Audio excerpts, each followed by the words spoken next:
Bonjour et bienvenue sur le nouvel épisode d'Entreprendre à l'étranger. Alors aujourd'hui, on va sortir hors des frontières pour aller à la rencontre de Stéphane. Stéphane est député de la 5e circonscription des Français de l'étranger à l'Assemblée nationale et qui me fait le plaisir d'être à mon micro ce matin.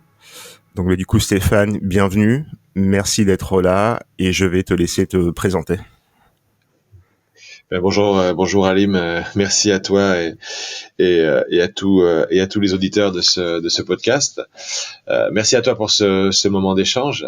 Effectivement, je vais peut-être commencer à me présenter. Donc, je m'appelle Stéphane Vogetta. Je suis député des Français de l'étranger, alors de la 5e circonscription en particulier, ce qui veut dire, pour bien comprendre à quoi cela correspond, si on compare ça au député de Brest, en fait, le député de Brest est élu par les Français qui vivent à Brest. Eh bien, moi, je suis élu par les Français qui vivent en Espagne, au Portugal, à Andorre et à Monaco. C'est ce qu'on appelle la 5e circonscription des Français de l'étranger. Et à partir de là, je suis un député comme les autres. D'ailleurs, en ce moment, on se parle.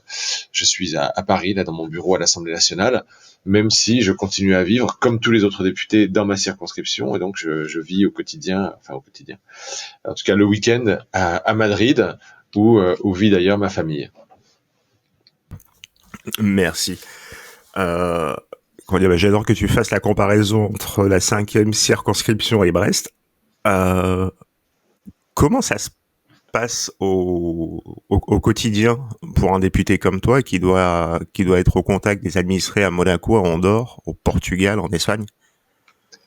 Écoute, c'est une très bonne question, et c'est la question qui vraiment génère la plus de différence au quotidien, entre mon activité et celle du député de Brest.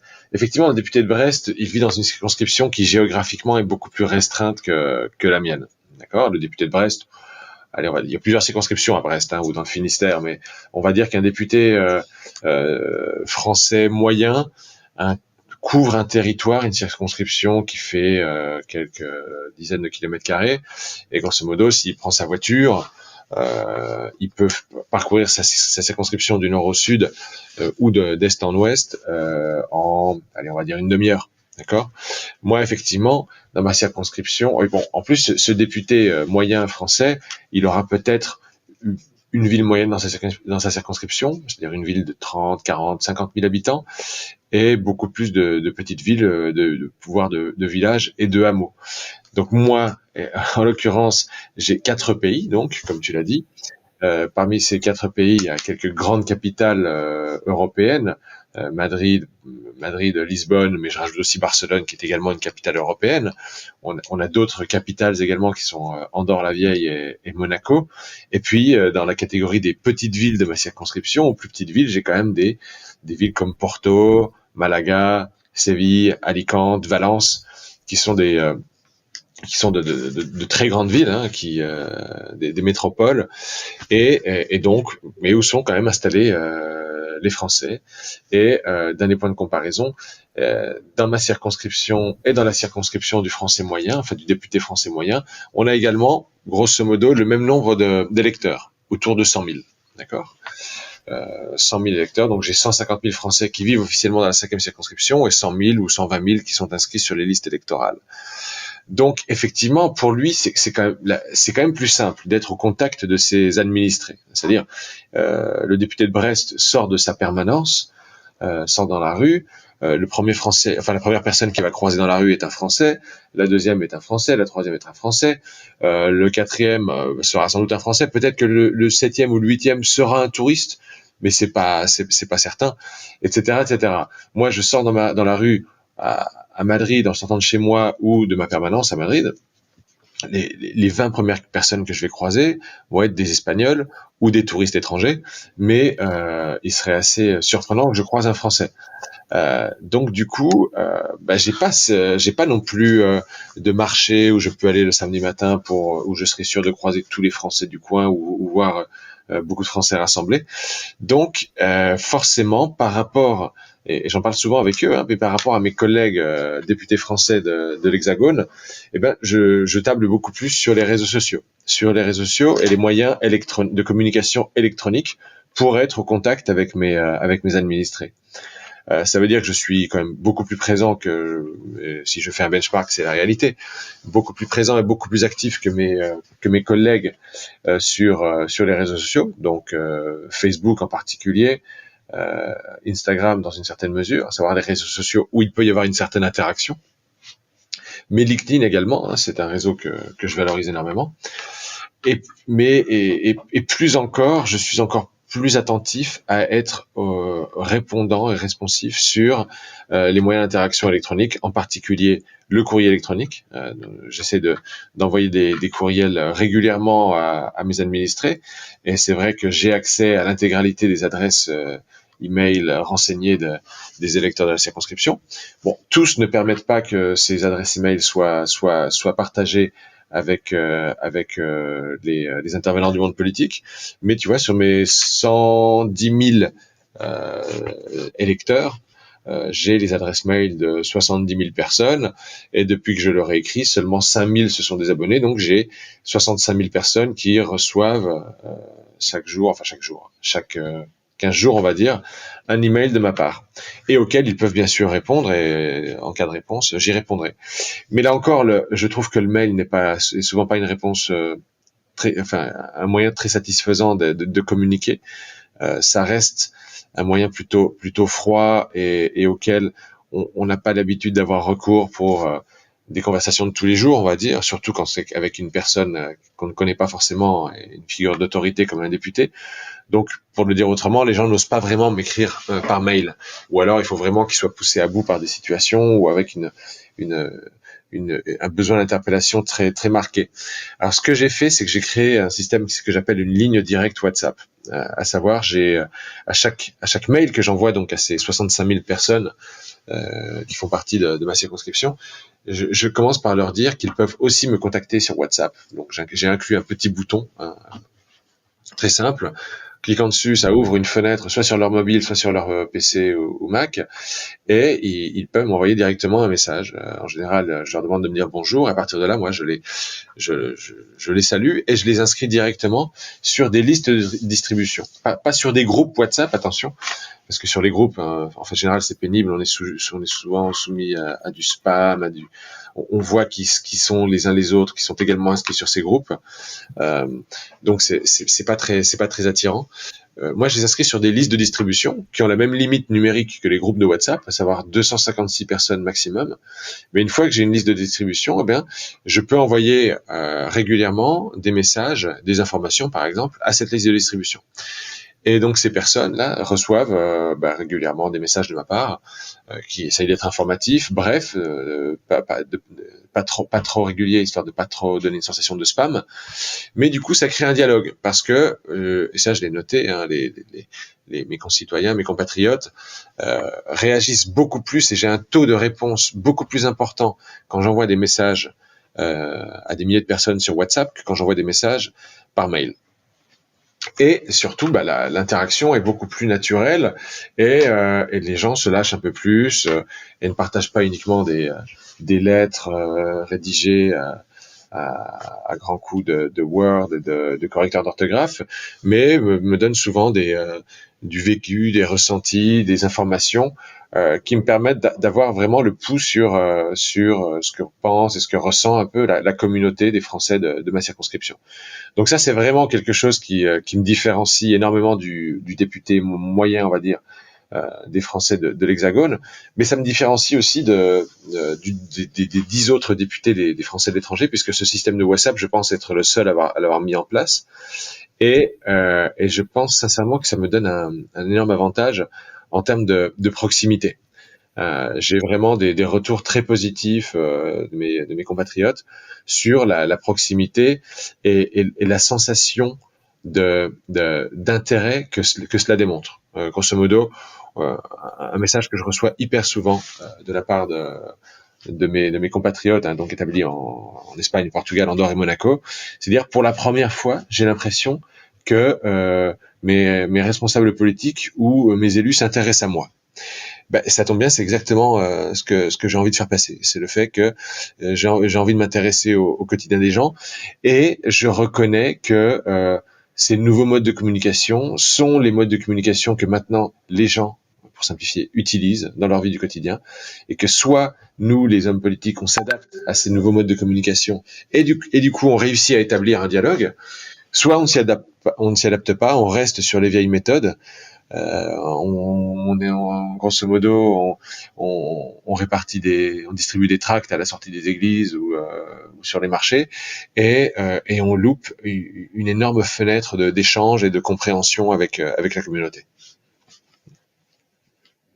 Je te remercie pour toutes les explications. C'est vrai que ça apporte une nouvelle grille de lecture. Parce que quand tu disais lorsque le député à Brest sort, il croise un Français, il croise potentiellement 6 son électeur. Ce qui est plus difficile pour toi étant sur 4 pays. Exact. Euh, tu es député depuis quand? Alors, en fait, je suis formellement député, ça fait pas très longtemps, ça fait depuis le mois de fin septembre, car j'avais été élu avec, suppléant d'une députée, de la députée Samantha Cazbonne. Samantha Cazbonne. Voilà, on avait dont la été directrice de cabinet m'a donné tes coordonnées. Exactement, c'est bien possible.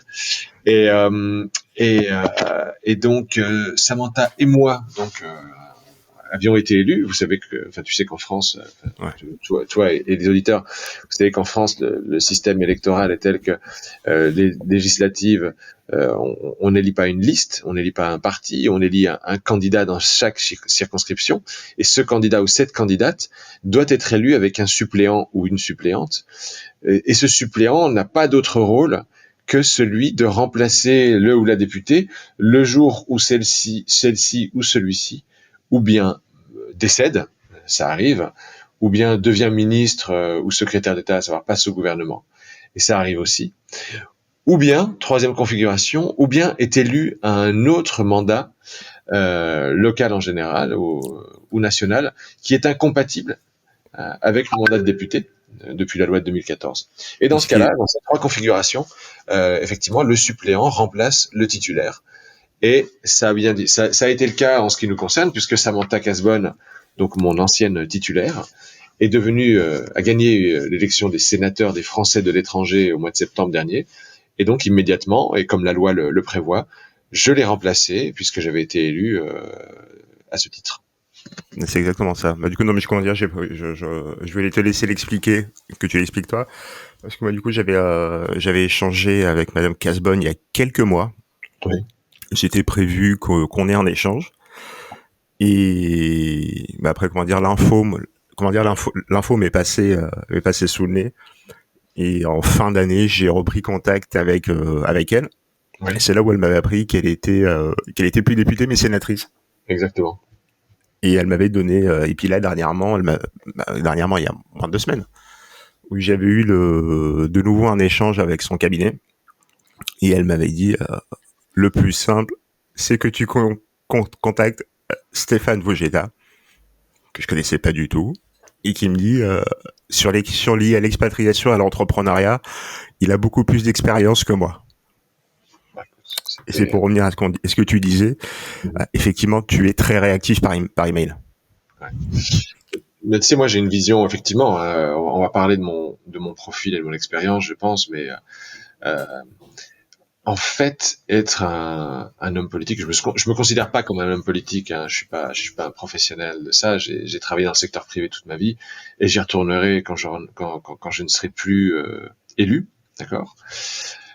Mais ceci dit, quand on travaille dans le secteur privé, on apprend quand même énormément. Et quand on travaille en plus dans l'entrepreneuriat, comme c'est mon cas, quand on crée des entreprises, quand on soutient les entreprises, quand on investit dans des entreprises, on recherche des entreprises qui ont la capacité à avoir des produits qui sont adoptés rapidement par leurs clients. D'accord ? Et le mode d'adoption par les clients, ça passe par un processus d'acquisition des clients, qui est essentiel. Enfin, on peut avoir un produit fantastique, on peut avoir des fondateurs géniaux, si on n'a pas une bonne stratégie d'acquisition de clients, eh ben on va pas avoir de revenus, et après quelques trimestres, on aura dépensé tout l'argent du fondateur et des investisseurs, et on mettra la clé sous la porte. Et adieu le produit. Donc moi, je me considère quelque part en tant qu'élu comme un produit politique, on va dire, un produit qui est au service des citoyens, un produit que les citoyens n'ont pas forcément le réflexe d'utiliser pour s'informer ou pour interpeller, et j'ai envie de leur démontrer l'utilité de leur élu. Et c'est pour les Français de l'étranger, les Français qui habitent à l'étranger, c'est pas évident parce qu'ils ont fait un choix qui est de partir, parfois de partir loin. Donc, quand on décide de partir, évidemment, on épouse un nouveau pays, une nouvelle culture, mais aussi on s'éloigne et on dit au revoir, parfois adieu à la France. Et du coup, est-ce qu'on a vraiment envie ou intérêt à avoir des interactions avec ces élus français, les élus français qui vous représentent? Pas forcément. Et pourtant, ces Français établis à l'étranger ont un intérêt à être représentés par des élus. Et pourquoi? Parce que, entre autres, ces élus peuvent influer sur des aspects de la vie, de la vie politique et de la vie législative française qui peuvent avoir une influence ou un impact sur la vie quotidienne de ces Français à l'étranger, même s'ils ne sont pas en France. Donc du coup, mais ça on y reviendra. Donc du coup, moi j'ai envie que même si les gens ont a priori, comme toujours, quand tu vas présenter un nouveau produit aux gens, leur premier réflexe, c'est de dire j'en ai pas besoin, j'ai jamais utilisé ça, j'en ai pas besoin. À quoi ça sert? Ça sert à rien. Si je l'utilisais pas, c'est que ça sert à rien. D'accord? Les gens avant Facebook se disaient un réseau social, ça sert à rien. Les gens avant le téléphone mobile disaient mais attends, je m'en fous, j'ai un fixe. Les gens avant la voiture disaient mais j'ai mon cheval, qu'est-ce que je vais faire avec une voiture? Voilà. Le Français de l'étranger, il se dit écoute, moi le Français d'Espagne, il dit moi j'ai un gouvernement en Espagne à qui je paye des impôts, qui prend les décisions sanitaires, de défense, d'ordre public. Qu'est-ce que je vais m'emmerder à écouter ou à parler à un représentant de la France et à un député qui siège au Parlement français? Et c'est là que, du coup, je dois convaincre ces gens d'être à mon écoute et d'être dans un dialogue avec moi. Et là, je parle pas forcément des électeurs, je parle de tous les Français, même si ceux qui ne sont pas forcément inscrits sur liste électorale. Et Dieu sait qu'il y en a. Et Dieu sait qu'il y en a beaucoup. Je pense que le triple, on est un rapport de 1 à 3 entre les Français qui sont inscrits sur la liste électorale à l'étranger et les Français qui vivent réellement à l'étranger. C'est un des problèmes qu'on a, la représentativité aussi des élus, surtout à l'étranger. Mais donc, je dois les convaincre de m'adopter comme produit, on va dire, et d'adopter le dialogue avec leur élu comme quelque chose de normal et de naturel pour eux. Et c'est pour ça que je dois trouver des moyens de m'installer dans leur esprit et de les aider à réaliser qu'en fait ils ont besoin de cette relation, enfin que cette relation peut leur être utile. On va revenir sur sur ton parcours. Ouais, volontiers. Du coup, tu nous viens d'où et qu'as-tu et quel est ton parcours? Alors c'est tortueux, hein. Je vais essayer de simplifier un peu, mais j'ai grandi à Toul. Toul, c'est une ville moyenne de Lorraine, 15 000 habitants, pas très loin de Nancy. C'est en Meurthe-et-Moselle. Donc c'est un territoire qui présente un mélange intéressant entre des territoires très ruraux et territoires industriels. Pas aussi industriel que le nord de la Lorraine avec ses mines, ses hauts fourneaux, ses usines métallurgiques, mais quand même beaucoup d'industrie. Et Toul, en l'occurrence, c'est une ville qui était très industrielle avec de grandes usines qui employaient une forte population ouvrière. Donc moi j'ai grandi dans ce milieu-là, donc ville de province. Moi j'ai 47 ans, je suis né au milieu des années 70. Donc petite ville de province, mère enseignante, père qui travaillait à l'usine justement, et pas dans des postes de cadre. plutôt à la chaîne. Donc, pendant très longtemps, enfin pendant toute la jeunesse et mon adolescence, j'étais assez éloigné du monde de l'entreprise, du monde du monde économique en général. Et j'avais quand même un horizon assez étroit face à moi. J'avais du mal à envisager l'avenir ou à comprendre quel était mon horizon professionnel. Grosso modo, pour moi, l'horizon s'arrêtait à Nancy, qui était la grande ville à 20 km. Et mon grand rêve, c'était pouvoir partir de Toul, qui était je ne redis rien à Toul, hein, qui est une ville charmante, qui a ses bons côtés, mais où parfois les Français qui grandissons dans des petites villes de province, voire dans des villages, on peut parfois se sentir un peu enfermé par notre résidence initiale et par l'endroit où on est né. Moi, c'est clairement quelque chose que j'avais en moi, cette sensation d'assignation à résidence. Et je pense que c'est un concept dont on parle de plus en plus. Et donc, j'avais toujours eu en tête l'idée de partir, au moins à Nancy. Et puis, effectivement, il y a un moment, je suis parti à Nancy pour aller faire une prépa HEC, préparation aux écoles de commerce, puisque j'avais, malgré mon manque d'interaction avec le monde économique, il y a un moment où j'avais croisé un cousin éloigné qui m'avait parlé de sa carrière d'agent commercial, et j'avais trouvé ça plus intéressant que ce que je voyais autour de moi dans ma petite ville de Toul. Et donc je me suis dit bon, c'est ça que je vais faire. J'ai l'impression que ça peut être des études intéressantes. Et en fait, comme souvent dans la vie, on avance par étapes et par cliquet. Donc je suis arrivé à Nancy. Je me suis rendu compte que finalement, être en prépa à Nancy, c'était pas seulement le chemin pour entrer à l'école de commerce de Nancy, mais que ça m'ouvrait éventuellement la porte pour partir ailleurs en France, voire même à Paris. Paris avec écrit en lettres capitales, c'est le cas de le dire. Et finalement, je me suis dit qu'effectivement, au fil de l'eau, je me dis, tiens, je vais pas me limiter à Nancy, je vais tenter d'aller à Paris. Bon, aller à Paris, c'est pas évident. Il faut réussir les concours des écoles parisiennes qui sont les plus complexes. Mais d'une manière ou d'une autre, j'y suis arrivé. Je suis arrivé à Paris, et là, je me suis dit ça y est, je suis à Paris. Maintenant, je vais commencer à vraiment comprendre comment fonctionne le monde. Et puis, j'ai commencé effectivement à croiser d'autres personnes qui venaient d'autres endroits, d'autres milieux. Et là encore, j'ai commencé à réaliser que finalement Paris et la France n'étaient pas n'était pas la limite ultime. Je me suis rendu compte qu'il y avait quelque chose qu'on appelle l'international. Et dans ce sens, j'ai eu la chance de faire une école de commerce qui nous obligeait vraiment à avoir des expériences professionnelles ou éducatives à l'international. Et tout de suite, au-delà du défi immédiat, parce que je parlais pas très bien ni anglais ni d'autres langues, et j'avais pas vraiment de contact qui pouvait m'aider à franchir le pas. Donc j'ai saisi l'opportunité. J'ai réalisé mes premières expériences professionnelles sérieuses à l'étranger, à Turin puis à Londres, dans la finance essentiellement. Et à partir de là, disons que j'ai compris que mon horizon ne s'arrêterait pas à Paris, et que j'avais envie de continuer à Londres pendant un certain temps. Donc je suis rentré en France faire mon service militaire, je suis reparti à Londres pour prendre un poste fixe et définitif, cette fois dans une grande banque d'affaires internationale.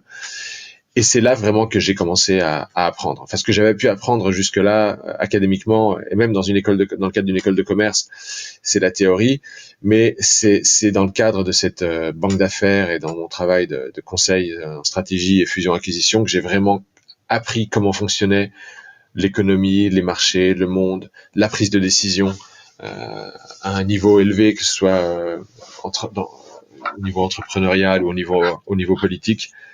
Et ça a été vraiment quelques-unes des années les plus formatrices de ma vie. Bon, en même temps, je travaillais 20 heures par jour, donc si on multiplie le nombre d'heures travaillées plus l'intensité et l'apport éducatif des heures de travail qu'on met sur la table, effectivement, ce sont, on va dire, une dizaine d'années qui m'ont transformé, qui m'ont aidé à comprendre définitivement, à rattraper mon retard et à comprendre comment fonctionnait le monde, l'économie, les marchés, les trajectoires professionnelles, personnelles. J'ai continué, j'ai fait un switch. À un moment, je suis passé de Londres à Madrid, entre autres pour des raisons personnelles, parce que j'avais rencontré une Espagnole qui me plaisait, on va dire, et qui est désormais maintenant la mère de mes enfants. Et donc je suis arrivé à Madrid, pays dont je ne parlais pas la langue, enfin capitale d'un pays dont je ne parlais pas la langue, mais j'avais convaincu ma banque de m'envoyer pendant un an. Professionnellement, ça a bien marché. On était en 2005, mais mais j'avais tendance déjà à essayer de voir les choses avec une longue vue. Et en arrivant en Espagne, j'ai vu immédiatement qu'il y avait un problème de déséquilibre au niveau de la bulle financière et du système financier. Et je me suis dit tout de suite, presque, ici ça va mal finir, d'accord, 2005-2006. Et j'ai commencé à travailler là-dessus. Et effectivement, quand la crise des subprimes est arrivée aux États-Unis et qu'elle s'est répandue en Europe, l'Espagne a été un des pays qui ont le plus souffert du fait des déséquilibres de leur marché immobilier et de leur secteur bancaire. Et donc j'ai passé, grosso modo, on va dire pour simplifier, entre 2008 et 2012, 4 ans à aider le gouvernement espagnol, la Banque d'Espagne, le FMI également, et ensuite bien sûr des banques espagnoles, à aider tous ces clients à restructurer le secteur espagnol, à sauver des banques et des caisses d'épargne en faillite, à remodeler l'économie espagnole pour réinventer une économie qui puisse mieux fonctionner en sortie de crise. Et à ce moment-là, donc on est en 2012, la crise n'est pas encore finie, et une grande institution internationale me dit que si jamais je suis disponible et que l'Espagne finit par tomber sous l'emprise, sous une intervention du FMI, enfin de la Troïka, à ce moment-là, il souhaiterait pouvoir travailler avec moi et que je les rejoigne pour gérer, grosso modo, le secteur financier espagnol. Et là, je parle d'une grande institution internationale qui fait partie de la Troïka. C'est quelque chose qui m'a intéressé et donc j'ai profité de ces moments compliqués au sein de ma banque pour prendre une porte de sortie et me rendre disponible pour ce poste, donc qui était conditionné au fait que l'Espagne finisse par tomber sous dans un processus de restructuration et d'intervention par la Troïka et le FMI.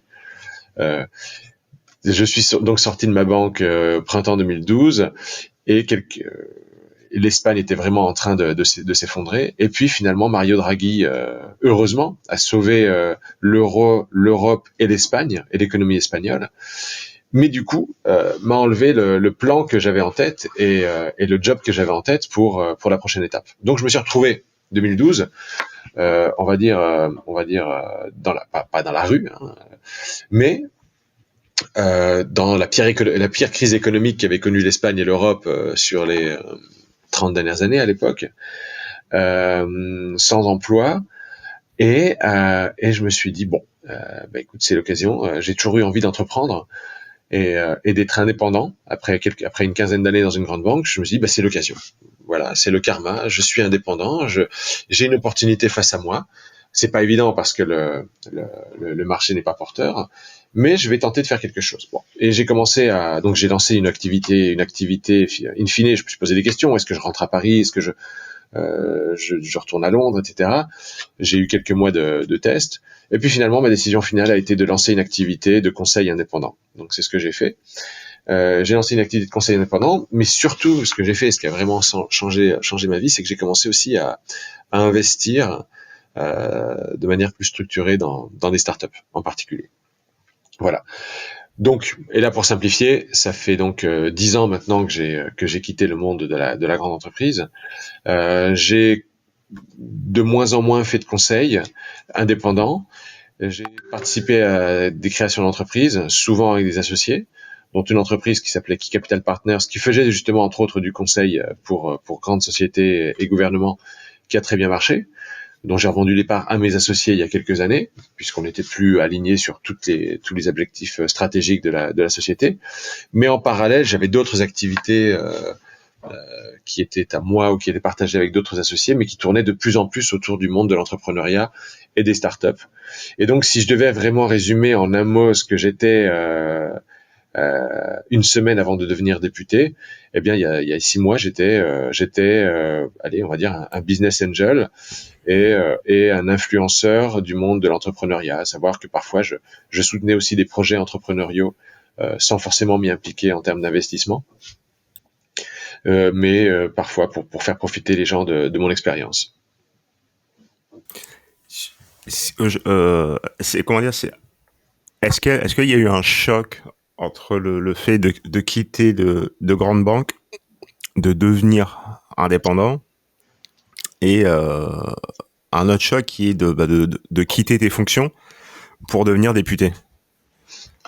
Alors, le premier choc, oui, et c'est alors c'est vraiment quelque chose que tout le monde devrait écouter, surtout toutes ces personnes qui se posent des questions, qui ont fait une carrière, on va dire assez linéaire dans de grandes entreprises, très structurées avec des postes de cadre ou des carrières qui sont rythmées par des promotions assez régulières, des augmentations salariales, des augmentations de responsabilités. On a souvent le vertige quand on se projette éventuellement hors de ce système et hors de cette dynamique de carrière. Le choc pour moi à ce moment-là, sachant que bon, quand on a été dans une banque entre les années 95, dans une d'affaires entre les années 95 et 2012, c'était quand même des montagnes russes, avec on passait des périodes de croissance exubérante à des périodes de réduction de valeur brutale, et l'emploi n'était pas garanti. On va le dire ça comme ça. Donc il y avait une incertitude constante sur l'avenir, mais qui faisait partie des règles du jeu. Et c'est pour ça aussi qu'il faut le dire, on était bien payé. Ce que je veux dire, c'est que pour moi, le grand choc, et c'est quelque chose que je retrouve chez beaucoup de personnes que je connais de ma génération, on va dire 40 ans et plus, qui ont fait la transition de la grande entreprise et des postes de cadre de haut niveau vers l'entrepreneuriat et vers l'activité indépendante. Le grand choc, c'est d'abord la sensation de liberté, une énorme sensation de liberté, soudain, et de capacité à organiser notre temps, nos activités comme bon nous le semble. Le temps de trouver, alors il faut avoir le temps et la capacité financière éventuellement, et la capacité, le confort mental pour avoir le temps de définir ses projets, de monter des projets qui vont pas forcément être rémunérateurs tout de suite, mais je pense toujours que c'est la meilleure chose qui me souhaite arriver dans ma vie professionnelle, c'est effectivement d'avoir à ce moment-là de m'être retrouvé les 4 fers en l'air, sans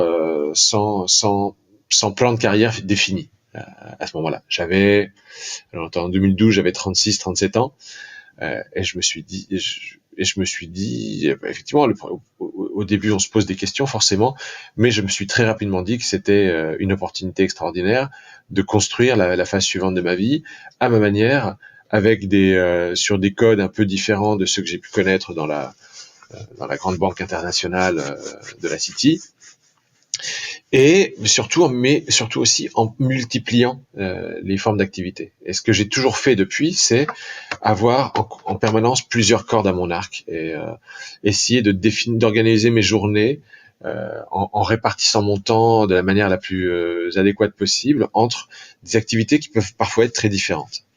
D'accord. Et dans ces activités, il y a avec le recul, quand je regarde en arrière, j'essaie aussi de comprendre comment j'ai construit ma vie et comment je suis arrivé au moment actuel. Mais il y a un moment où j'ai clairement accepté qu'entre dans ma vie non plus uniquement des activités rémunératrices, qui me permettraient de gagner ma vie et de nourrir ma famille, on va dire, mais aussi des activités bénévoles et des activités qui m'apportaient autre chose qu'un plan de carrière ou de l'argent, tout simplement. Et c'est à ce moment-là que je l'ai fait, que je me suis donné la chance de pouvoir dédier une partie croissante de mon temps, un pourcentage croissant de mon temps, à des activités associatives, à des activités d'animation de réseau, à des activités de services rendus aux uns aux autres, à ceux qui s'approchaient de moi, qui savaient que j'avais des connaissances ou des réseaux ou des idées, et que je pouvais leur donner un coup de main. Et donc, depuis cette époque-là, j'ai vu comment progressivement la partie, on va dire, de mon temps éveillé que je consacrais à mes activités, on va dire professionnelles rémunératrices, a diminué. On est passé de 80% probablement au tout début à moins de 50% sur ces quelques dernières années. Et les activités bénévoles, associatives et donc politiques également, on va appeler ça comme ça, ont représenté progressivement plus de 50% de mon temps, voire même ces derniers mois, ces dernières années, avant même que je ne devienne député, probablement près des 2 tiers de mon temps. Alors, l'avantage d'être investisseur et entrepreneur, c'est qu'être investisseur, finalement, c'est pas très intense en termes du temps qu'on doit y consacrer. On doit prendre de bonnes décisions, on doit être disponible, on doit avoir les bons réseaux. Mais finalement, on peut être un très bon investisseur sans avoir à travailler 35 ou 45 heures par semaine. Et c'est vrai que, étant donné qu'une partie importante de ma vie professionnelle s'était transformée en activité de business angel, bah du coup, ça m'a donné cette énorme, ça a confirmé la liberté que j'avais entrevue en 2012. Et cette liberté, j'en ai vraiment profité. J'ai surfé sur cette liberté pour transformer ma vie et pouvoir faire à la fois les choses qui professionnellement et au niveau financier m'ont aidé et sont allés dans le sens de mes intérêts financiers, on va dire. Et d'un autre côté, j'ai pu faire les choses qui m'intéressaient. Et dans les choses qui m'intéressent, eh ben il y a énormément de choses qui ne sont pas rémunératrices ou que je ne fais pas pour gagner de l'argent ou pour construire un patrimoine. Et c'est ça, entre autres, qui m'a donné l'opportunité, enfin qui m'a rendu visible dans la communauté, qui a fait qu'à un moment, certaines personnes sont venues me chercher, m'ont proposé de rentrer en politique à leur côté. C'est le cas de Samantha Casbonne, qui en 2017 est venue me proposer de devenir son députée et de travailler avec elle sur les sujets qui nous animaient l'un l'autre. On se connaissait un tout petit peu à l'époque, mais vraiment sans plus. Par contre, elle connaissait mon image, ma réputation, et elle s'était dit qu'il ne serait pas une mauvaise idée pour elle de compléter son expérience et ses qualités avec les miennes qui sont effectivement très complémentaires aux siennes. Je vais te poser une question, comment dire, qui est liée justement à tes fonctions actuelles et à ce qui nous anime, qui est l'entrepreneuriat. Est-ce qu'aujourd'hui les Français de l'étranger ont ce réflexe de se tourner vers leurs représentants lorsqu'ils ont des questions liées à la création d'entreprise, à l'entrepreneuriat à l'étranger? Est-ce qu'ils réclament un accompagnement ou est-ce qu'ils ont simplement des questions? Alors, se tourner vers leurs représentants, non. Non, je pense que c'est pas au moment de la création qu'ils vont se tourner vers leurs représentants. Moi, je pense que les Français de l'étranger, en fait, il y a 2 types de Français de l'étranger. Il y a ceux qui sont nés à l'étranger, hein, il y en a beaucoup, et qui sont des Français de l'étranger depuis toujours. Et puis il y a ceux qui, à un moment de leur carrière ou de leur choix professionnel, décident de partir à l'étranger. D'accord ? Ces personnes qui décident de partir à l'étranger, soit pour aller monter une entreprise, soit pour rejoindre une entreprise, soit pour se chercher, ils font ce choix sans consulter leurs élus. Ceux qui veulent monter une entreprise à l'étranger ou qui partent à l'étranger pour étendre le rayon d'action de leur entreprise, souvent vont chercher un accompagnement, mais ça sera plus un accompagnement soit institutionnel auprès, par exemple, des chambres de commerce ou de Business France, soit associatif ou en tout cas de réseau, avec les nombreux réseaux d'entrepreneurs français à l'étranger qui existent et qui sont de plus en plus structurés. Moi-même, je fais partie de quelques-uns de ces réseaux, hein, ne serait-ce que sur la péninsule ibérique, on a la Peña à Barcelone ou les French Founders, qui est un réseau mondial, mais très présent également à Madrid, Barcelone et Lisbonne. Et c'est là en général que les entrepreneurs, les néo-entrepreneurs ou les Français de l'étranger qui quittent un emploi, on va dire stable en grande entreprise pour passer à l'entrepreneuriat ou l'activité indépendante, c'est là qu'ils vont chercher leurs informations, leurs trucs sur comment monter une entreprise, les pièges à éviter, les aspects fiscaux, quels sont les bons conseils, qui sont les bons experts comptables, etc., etc. Moi, en tant que député des Français de l'étranger, en fait, et c'est la réalité, hein, les gens m'interpellent beaucoup plus souvent, les gens en général et les entrepreneurs en particulier, m'interpellent beaucoup plus souvent quand il y a un problème. D'accord ? C'est comme ça, mais en même temps, c'est vrai qu'on est là pour ça. Si je puis dire, hein, un député est là pour deux choses, pour faire la loi et influer sur la manière de laquelle se prennent les décisions à Paris, au sein de l'hémicycle, donc pour faire la loi, mais aussi en agissant auprès des cabinets, auprès des ministres, pour influencer les décisions qui ne tiennent pas de la loi, mais qui ont quand même des répercussions sur nos concitoyens. Donc ça, c'était une des deux missions du député, influer et participer à la prise de décision, à Paris en particulier. Et la deuxième mission, c'est aider nos concitoyens qu'ils demandent à gérer leurs problèmes, en particulier les problèmes liés aux interactions avec l'administration française ou la France. D'accord ? Donc j'ai très souvent on m'interpelle de très nombreuses fois par jour, par exemple des retraités qui ont des problèmes avec le versement de leur pension de retraite parce que ils n'ont pas réussi à faire remplir un certificat d'existence à temps, ou alors des personnes des familles qui ont des élèves, des enfants scolarisés ou qui voudraient scolariser leurs enfants dans un lycée français à l'étranger, mais qui n'arrivent pas à avoir de bourse pour telle ou telle raison. Les exemples pullulent. D'accord ? Ou alors une association de parents d'élèves du Portugal qui me demande d'appuyer leur demande pour améliorer l'accès des étudiants des lycées français du Portugal à l'enseignement supérieur portugais dans le contexte de la réforme du bac. Donc, une série d'interventions sur lesquelles je peux agir, moi directement, effectivement, en relayant ces interventions auprès des ministères ou des cabinets concernés. Et effectivement, ça marche mieux si je le fais moi, parce que la personne pourrait effectivement tenter de parler au ministre ou au ministère, mais en général, le député a plus de fenêtres d'accès à ce ministre ou à ce ministère et a logiquement plus la capacité à être écouté. Donc j'utilise cette capacité, je mets cette capacité au service de mes concitoyens pour améliorer, pour essayer d'influer sur leurs problèmes, leur situation individuelle. Mais parfois, effectivement, comme je vous l'ai dit, j'ai utilisé l'exemple de l'association de parents d'élèves qui me demande d'influer sur l'accès des élèves des lycées français du Portugal à l'enseignement supérieur du Portugal. Donc là, c'est plutôt, on va dire, du lobbying, on va appeler ça comme ça. On me demande d'influer sur des mesures d'ensemble ou des configurations de notre administration ou de la manière de travailler de la France en France à l'étranger. D'accord ? Et parfois, ce sont les associations de parents d'élèves, et parfois, ce sont des associations d'entrepreneurs, parfois c'est Business France, qui peuvent m'interpeller sur des sujets pour faire des propositions ou me demander d'intervenir sur tel ou tel sujet. Alors moi, en fait, si j'avais rejoint Samantha Casbonne, si j'avais accepté de devenir suppléant de Samantha Casbonne, c'est entre autres parce que j'avais envie, en tant qu'expert du monde économique et en tant qu'entrepreneur et connaisseur du monde de l'entrepreneuriat, j'avais envie aussi de pouvoir influer au nom des entrepreneurs à travers l'action de la députée. Bon, maintenant c'est encore plus simple, je peux influer directement.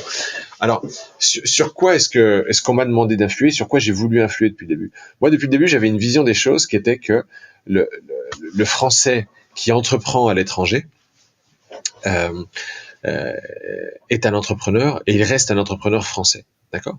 Et même si son entreprise est de droit local, à savoir de droit espagnol, américain, philippin, thaïlandais ou australien. Dans mon cas portugais. Ça reste une entreprise française, quelque part. D'accord ? L'innovation qui a cours dans cette entreprise, ça reste une innovation française. La formation de jeunes employés, ou de moins jeunes employés d'ailleurs, français dans cette entreprise, c'est de la formation française, c'est de la formation de français. Et c'est donc, pour moi, dès le début, je voulais qu'il y ait une certaine reconnaissance pour ces entreprises françaises à l'étranger. D'accord ? C'était pas évident, ne serait-ce que parce que, à l'époque, par exemple, une entreprise française de capital 100% français avait des employés 100% français à l'étranger, comme était par exemple une des entreprises que j'avais participé à créer à l'époque. C'était une entreprise espagnole et donc du coup elle n'avait pas le droit de prendre de VIE ou de recevoir des VIE français, d'accord ? Parce que pour recevoir un VIE, il fallait soit être une entreprise de droit français, soit être la filiale espagnole d'une entreprise française. Donc ça ne collait pas. Donc je vous rappelle qu'à Samantha, j'avais dit, écoute, la première chose qu'on va mettre dans ton programme, enfin dans notre programme en 2017, programme pour les législatives, c'est ça, c'est permettre aux entreprises françaises de l'étranger, même si elles ne sont pas françaises, de recevoir des VIE. Et au début, j'ai essayé d'influer dans ce sens-là.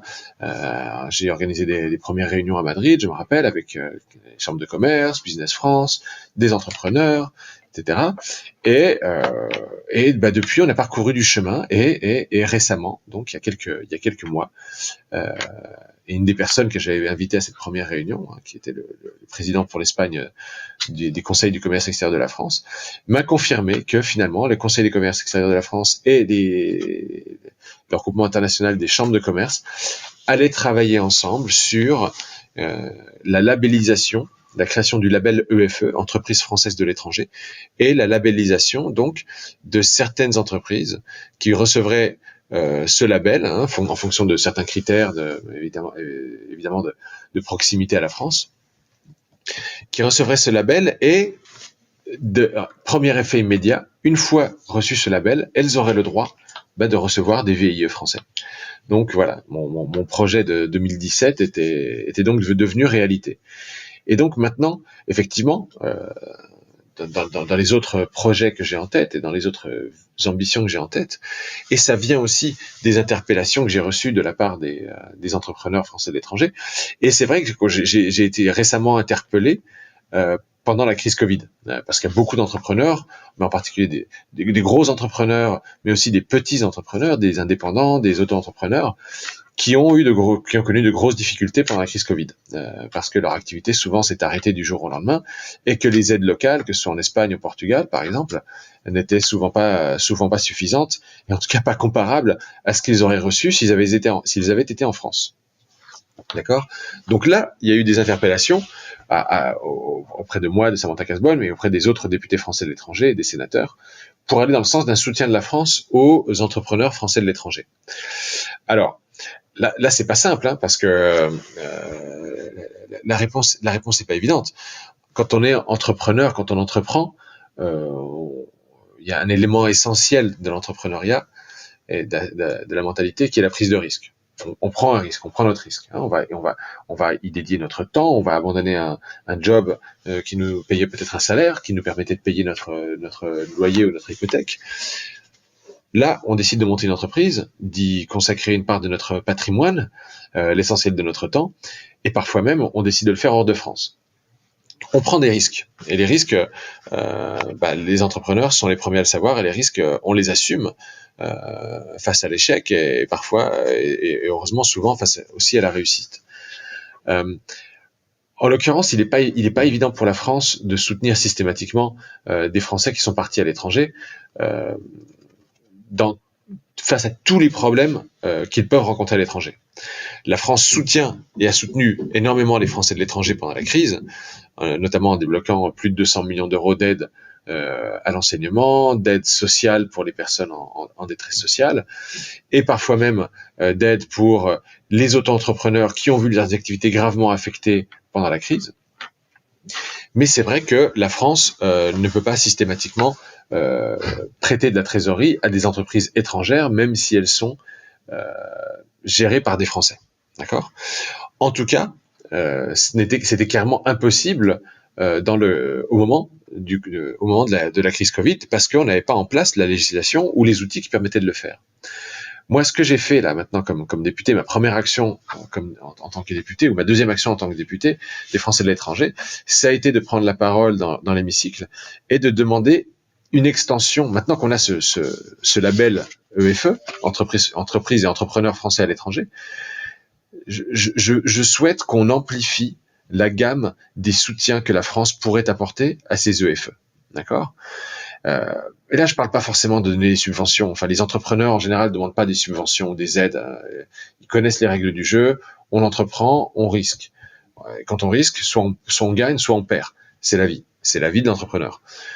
En revanche, il faut reconnaître que la France peut avoir un intérêt stratégique à soutenir cette activité, à soutenir ces entreprises, parce que ce sont des entreprises, comme je l'ai dit, qui parfois offrent des débouchés à des produits français, à de la production française, qui parfois offrent des formations à des jeunes Français, et surtout ce sont des entreprises qui innovent à la française et qui génèrent de l'innovation française. et que souvent, en aidant ces entreprises, eh bien, ça peut être le moyen de maintenir une influence française sur ces sociétés. Et, euh, et je sais qu'on parle de peu de sociétés, pour illustrer ce sujet, on parle de peu de sociétés quand on parle des licornes françaises, mais je trouve que c'est un très bon exemple. En fait, on parle de licornes françaises en parlant de sociétés qui ont été créées en France, qui ont grandi, qui se sont étendues, et souvent qui se sont étendues à l'international, qui ont fait des levées de fonds de plus en plus grandes, au point de finalement être valorisées à plus de 1 milliard d'euros. Et hop, voilà, on a une licorne française. Ce qu'on ne voit pas, et ce qu'on ne dit pas assez, c'est que ces licornes françaises, et là je mets le terme entre guillemets, bah souvent, on les appelle françaises, mais elles sont devenues étrangères. Pourtant, elles ont toujours le même fondateur, elles ont toujours un staff qui est français, elles ont toujours souvent des ingénieurs et des inventeurs, des innovateurs qui sont français, qui ont fait leurs études en France, mais souvent, elles ont été relocalisées aux États-Unis ou ailleurs, mais souvent aux États-Unis. Souvent, la majorité du capital est détenue par des fonds américains, anglo-saxons, nordiques, japonais ou autres, parce que il y a un moment où ces entreprises ont eu besoin de grandir à l'international, parce que ça fait partie de la trajectoire classique, et que elles n'ont plus trouvé en France les relais suffisants pour rester complètement françaises. Et en particulier, elles n'ont plus trouvé en France les sources de capital pour faire des levées de fonds de 100, 200, 300 millions d'euros.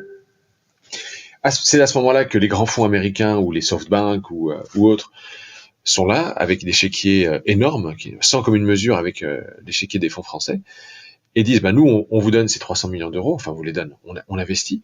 Du coup, on va prendre 20, 30, 40% du capital, mais aussi on va vous demander de vous relocaliser au Delaware, parce que ça colle plus avec nos critères d'investissement, et comme ça on pourra être plus à même de vous aider à avoir du succès sur le marché américain. Ça, c'est le discours classique. Donc ça, c'est une réalité. C'est une réalité qui s'applique à toutes les startups et les unicornes européennes. Et du coup, c'est ça qui fait que tôt ou tard, il y a un moment où ces startups vont se poser la question, ces licornes vont se poser la question: est-ce que je vends, est-ce que je rentre en bourse, est-ce que je continue indépendant, ou alors est-ce que je me vends à Google ou à Amazon ou à d'autres consolidateurs? Et c'est à ce moment-là qu'on aimerait bien que la France puisse avoir son mot à dire. Or, la France, elle n'est plus autour de la table, puisque les fonds français ont été dilués, puisque par définition l'État français ne fait pas partie du tour de table, et donc on se retrouve à regarder en spectateur comment des licornes françaises peuvent éventuellement finir dans le giron d'entreprises américaines, japonaises, voire chinoises, pourquoi pas. Et je pense que stratégiquement, la France a un intérêt à maintenir ces entreprises françaises de l'étranger, qu'elles soient nées à l'étranger ou qu'elles soient devenues étrangères, on va le dire juridiquement. On a intérêt à les maintenir dans la sphère d'influence de la France. Et pour moi, ça passe notamment par convaincre notre gouvernement et les ministères et notre administration d'apporter des aides ou en tout cas des contributions en capital potentiel à ces sociétés quand elles en ont besoin, notamment à travers la BPI, qui aurait la capacité, pourquoi pas, de participer à des tours de financement importants de nos entreprises françaises de l'étranger, ou encore du Fonds pour l'innovation et l'industrie, qui avait été créé par Bruno Le Maire, sous l'initiative de Bruno Le Maire en 2018. Donc ça, c'était effectivement l'essentiel de mon travail de député pour aller dans le sens de l'intérêt des entrepreneurs français à l'étranger. Du coup, je comprends mieux. Et ce qui est, je vais pas dire dommage. Après, c'est vrai, ça a été dans mon cas. Moi, j'ai créé ma société, mes activités au Portugal en 2017 aussi. Et j'ai toujours un pied là-bas. On n'a pas le réflexe d'aller vers les institutions avant d'arriver au problème. Oui, c'est vrai. Alors, j'en ai pas eu, donc c'est comment dire, j'ai pas eu à le faire. Mais c'est vrai que même dans des échanges, dans des clubs d'affaires, des assos d'entrepreneurs, on n'a pas ce réflexe. Ne serait-ce que d'inviter le conseiller consulaire, le député de la Circo ou autre. Alors qu'on a des entrées. Je prends l'exemple de Lisbonne. Il y avait le salon d'entreprendre .pt à Lisbonne. Ouais. On est tout le temps très bien reçus à l'ambassade, mais on se rend compte qu'on n'a pas le réflexe d'aller au-delà. Alors que je suis persuadé qu'il y a énormément de collaboration à avoir. Et quand tu soulevais l'idée de l'innovation, c'est intéressant. C'est si on innove à l'étranger, voir un peu ce que les représentants de notre pays peuvent proposer sur place, ce qu'on peut leur apporter, et in fine, pourquoi pas ne pas rapporter cette idée ou une partie de l'activité ou l'activité en entier plus tard en France. Bien sûr. Moi, c'est ce que j'en parlais la semaine dernière au ministre Dussopt, que vous connaissez peut-être, qui était à Madrid. Donc, on a eu l'occasion d'échanger sur ces sujets. Et c'est le ministre du budget. Donc, c'est Bercy. C'est le bras droit de Bruno Le Maire à Bercy qui tient les cordons du budget. Donc, il me disait aussi aux entrepreneurs avec qui on était réunis, suite à mon interpellation. Il me disait que il était le ministre des dépenses, mais il était aussi le ministre des recettes, d'accord. Et que ce qu'il aimait bien, forcément, lui, quand il voit une entreprise, il a envie qu'elle paye des impôts en France et qu'elle génère de la TVA et des revenus en France pour l'État français.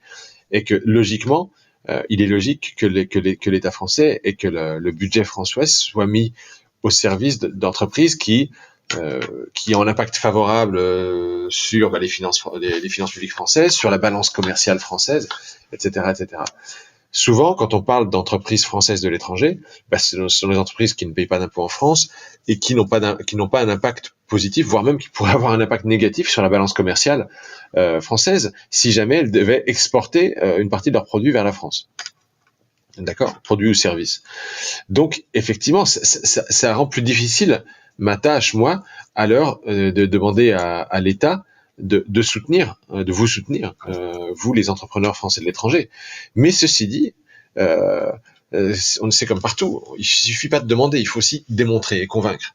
Et moi, je veux m'atteler à convaincre et à démontrer que les entreprises françaises de l'étranger sont importantes pour la France, au-delà de leur contribution à la balance commerciale et au-delà des impôts qu'elles payent ou qu'elles ne payent pas en France. D'accord ?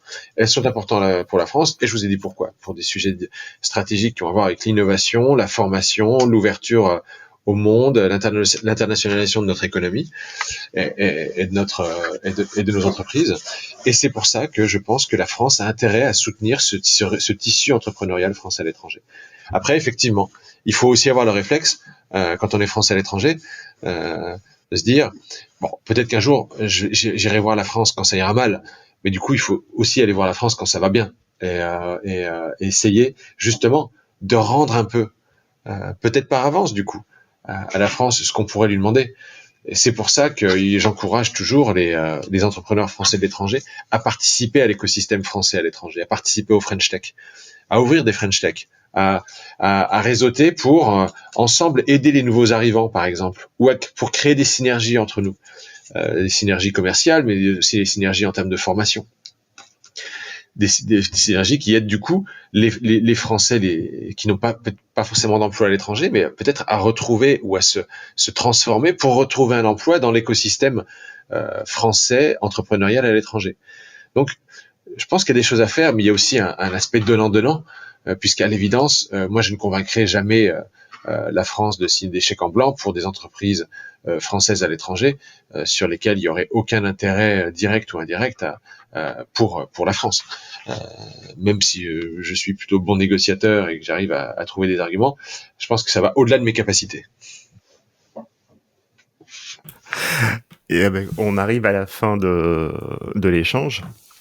Il y a toujours une question que je pose aux invités pour clôturer le podcast. Ouais. C'est quel conseil, au singulier ou au pluriel, donnerais-tu à une Française ou un Français qui souhaite aller à l'étranger pour entreprendre ? Alors, deux conseils. Faire quand même une étude de marché avant de partir. Si on a une idée claire en tête du business model, du produit qu'on veut développer à l'étranger, faire quand même une étude de marché sur la destination qu'on a en tête. Parce qu'on se retrouve souvent, moi je vois par exemple, en Espagne et au Portugal c'est le cas, avec des Français qui ont la vision idyllique de tiens je vais monter une boulangerie française ou une pâtisserie à Lisbonne ou à Barcelone ou à Valence, Et puis finalement, ils se rendent compte qu'il y a pas un marché suffisant, ou alors que c'est déjà saturé par d'autres acteurs qui sont déjà en place. Donc, que ce soit sur ces sujets-là ou sur d'autres produits ou secteurs, faites une étude de marché. Et mon deuxième conseil, c'est n'hésitez pas. N'hésitez pas. Partir. Souvent, on part pour mieux revenir. Et c'est très bien. Il faut pas forcément. L'expatriation, c'est pas forcément pour toujours. Mais ce que vous allez apprendre en termes humains sur vous-même, votre capacité à aussi aborder des marchés différents d'une manière différente, peut-être en complémentarité avec le marché français que vous connaissez déjà, ça va énormément vous aider à vous développer comme entrepreneur ou entrepreneuse. Et je ne peux que vous recommander l'expérience à l'étranger pour quelques années au moins. Et écoute, je te remercie pour ta disponibilité, ton temps, ta réactivité. À l'occasion, j'espère peut-être te rencontrer, peut-être à Lisbonne. J'y serai bientôt. Je te ferai signer. Écoute, pareillement, j'y serai là dans les prochains jours. Ok, merci Alim, et merci à tous les ceux qui sont restés jusqu'à la fin, en tout cas. Stéphane, ouais, ils sont plusieurs. Non, ils sont fidèles. Ils restent jusqu'à la fin. Généralement, on a de bons retours. Écoute, je te remercie encore. Je te souhaite une bonne fin de journée. Et je te dis à bientôt. Merci Alim. Au revoir à tous. Bonne journée. Merci d'être resté jusqu'à la fin. Au revoir et à bientôt au prochain épisode.